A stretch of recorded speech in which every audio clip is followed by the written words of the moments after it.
Even as the US Federal Reserve hints it may be time for the next interest rise stateside, the Bank of England is saying it could cut the UK base rate in the event of a Brexit vote on the 23rd of June.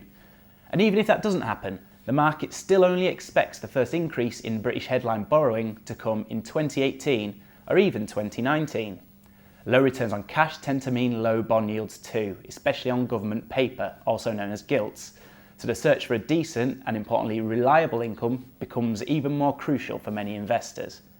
After 12 dividend cuts from the current FTSE 100 firms in the past year or so alone, now therefore seems like a good time to revisit our analysis of the fattest dividend yields in the UK's leading index and how safe they really are.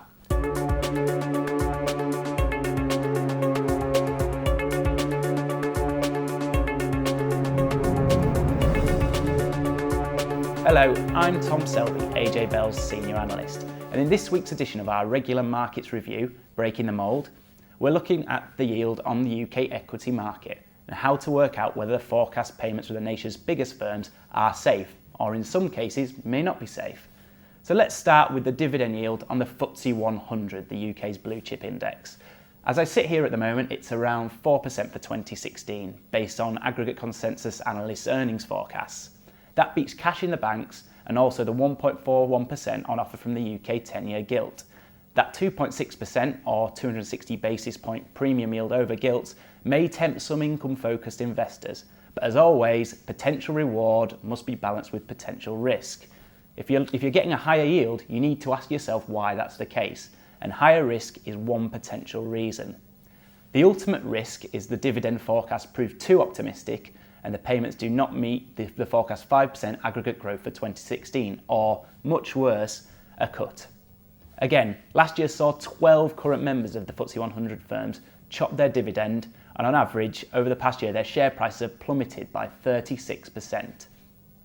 The index is down 10% over the same period, so this suggests there are few worse investments than an income stock that cuts its dividend, as capital injury is added to yield insult.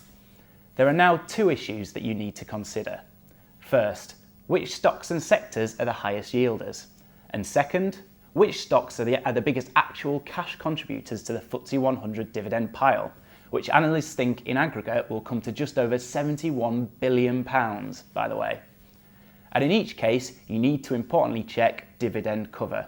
You can do this easily, either by dividing forecast earnings per share by forecast dividend per share, or just dividing net income by the total amount of cash paid out in dividends. Ideally, the ratio should be 2 or above, as that leaves some wiggle room if something goes wrong, such as a recession or an unexpected drop in earnings. Though for some stocks, like for utilities and fairly defensive stocks, you can make allowances as demand and therefore cash flow tend to be more predictable in those sectors. This chart looks at the 10 highest yielding stocks in the FTSE 100 today, based on consensus dividend forecasts. The bars are their percentage contribution and the line the dividend cover. The average earnings cover is just over 1.2, with only Barclays and Lloyds around the 2 times mark. This next graphic looks at the 10 largest dividend payers in cash terms.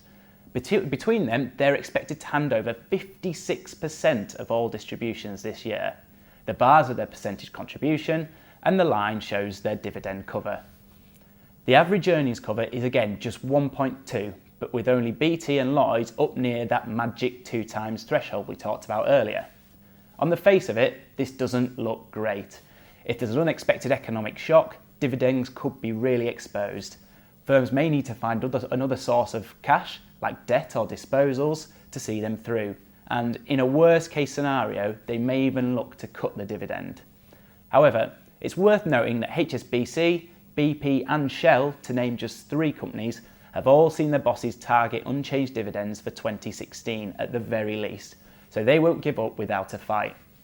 In addition, the higher the oil price goes, the safer BP and Shell's dividends become, and they're clearly dragging the overall average level of cover.